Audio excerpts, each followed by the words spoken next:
I believe in Purdue, and for us to play the way we did today, I thought from coaching staff all the way down was awful.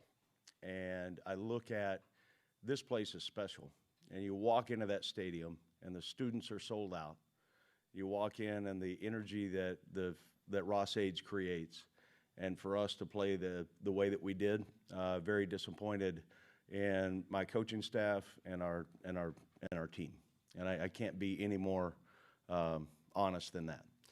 It also, I look in the mirror, and how do we fix it? Okay, so nobody said it was going to be an easy process. It's frustrating because I thought our offense, they at least they kept us in the game the first half, but we didn't do anything defensively well enough to win a game against anyone. And credit to Illinois, they've got a good coaching staff and they've got good players. But for us to get where we want to go, we got a long ways to go. We understand that.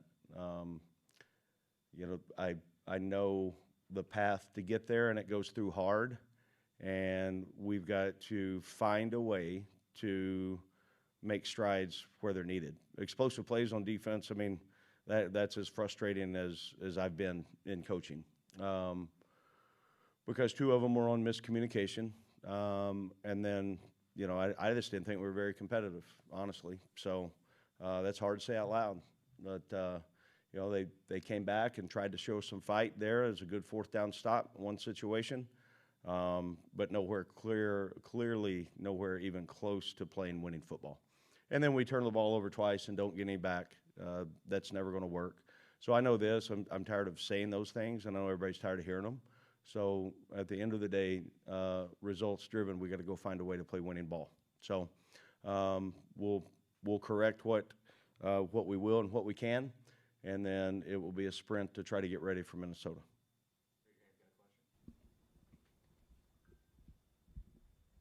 Barry, you mentioned the two fumbles that ultimately led to 10 points. I think you had an offsides on a 4th and 3 that ended up being a touchdown, Yep. And you lose by a couple scores. I know there's a lot of things to correct, but do you feel like you're 1, 2, 3 mistakes away maybe from at least getting in the win column? I do, but, man, we got to, it comes a point that we can't talk about it. We have to do it, And you sit there and you come out of a timeout and we're talking about, okay, it's going to be a hard count. And then you roll out there and you jump off sides. I mean, what are we doing? We captured some momentum there, and then they punt the ball and we fumble it at the 7-yard line. I mean, that's Purdue kicking Purdue's tail, and we're not good enough to win when we play that way, bottom line. Barry, well, what are the 1 or 2 biggest issues on defense you think right now? Well, I think you look at any defense I've ever been a part of, if you give up explosive plays, you're not going to play good defense. So I thought at the line of scrimmage, I thought that we did some good things on rush defense. Okay, I thought we had some TFLs. I thought we played aggressive in that way, but it doesn't matter if you get them in 3rd and 7 and you give up 50 on a bomb. It's never going to work. So, like I mentioned, 2 plays were a communication error, which is day one stuff. So ultimately, that goes to coaching, and then it goes to the players executing, and I've got to get it fixed. One other thing that seemed to add an ordinary was the discipline. 8 penalties for 64 yards. I think you came into the game averaging just 4 penalties. Just what do you think was at the root of some of those infractions and the number of them? Yeah, looking at, I want to evaluate every single one and how they were called, why they were called, but obviously the offsides, remember, that's discipline. So there's no, we talk about a plan to win, and it's turnover margin, a number of things, but one of those areas are turnover margin. We lost that. Penalties at crucial times. We're not good enough to overcome penalties. We're just not. And so most teams in college football aren't, so we got to fix it. And, that is,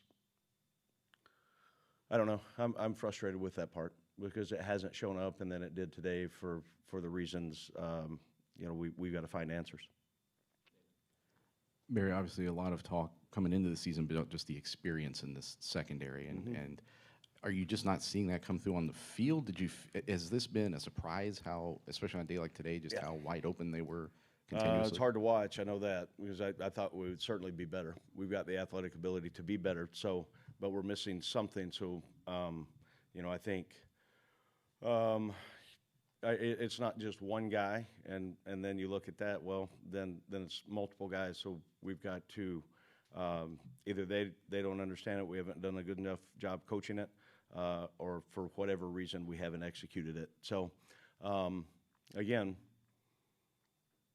Those plays, when you give those things up, they just, they're so crucial from any energy, any emotion, any things that you had going your way on your sideline. As soon as an explosive play happens, it's hard to overcome those things. And then you combine it with multiple times, we look like a very poorly coached football team.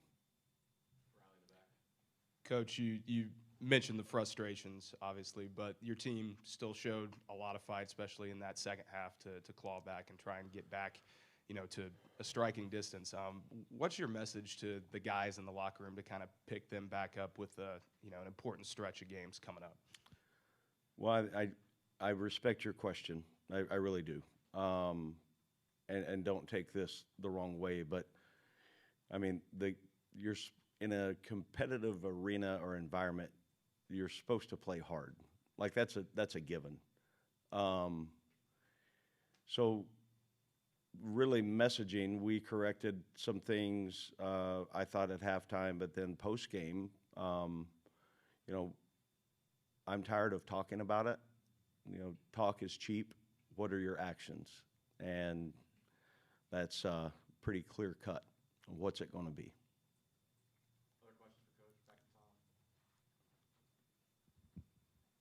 Any positives today? Say it again, Tom.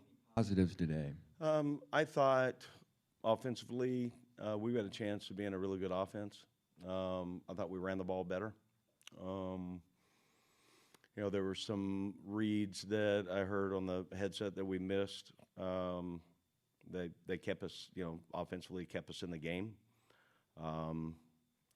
I'm trying to look down at the stat sheet there a little bit to formulate another one in my mind. If the opponent was 2-11 on third downs, that would be good for us. But it probably stops about there. Can you tell us anything about Tony Grimes and Jalen St. John? Yeah, Grimes was injured Wednesday in practice, I believe. I would expect he would be back on Monday, and I haven't got a report yet on St. John. He was ruled out for the rest of the game, but I didn't get anything. I haven't met with the sports medicine staff yet after I addressed the team. Coach, you just mentioned it, but you had your best rushing attacks in Southern Illinois. What were you seeing in the rushing game today that helped it worked out rush for 150 yards? Yeah, I thought Maccabee ran and Antonio ran tough. I thought we blocked better at the point of attack. I think there were some opportunities there that we got a push up front, which was good to see by our O-line. And then we were a little more deliberate about some of those calls in the run game. Coach, the last three games, the middle quarters have seen you guys outscored 109-40. Earlier in the season, you mentioned an issue on the sideline with a lack of energy. Is that possibly an answer for that, or is there something else there? No, I don't. I mean, we create. You have to create your own energy, And I didn't hear the first part of your question, other than we being outscored. So, we've got a lot of work to do. And again, I don't.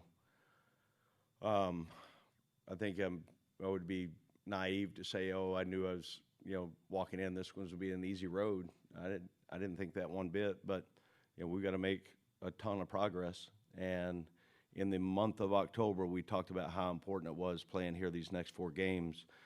Now we don't get that one back. So what are we going to do moving forward? We're going to keep talking about how important it is to do all these things, or we're going to go do it. So we'll get back to work, and I don't know any other way. And, I know we got to fix problems, and we will. I just want to clarify on the dropped punt return. On your guys' rules, should that be a fair catch there? Is that what he's supposed to do with that, or? What do you mean on our rules? Just the way you guys have your setups for what they're supposed to do, depending on where they are on the field. We had a return called, So, I mean, it's a judgment call by the returner if he felt good about spacing to be able to catch it. Awesome. Thanks, Coach. Love player control. Thanks, guys. Have a good week.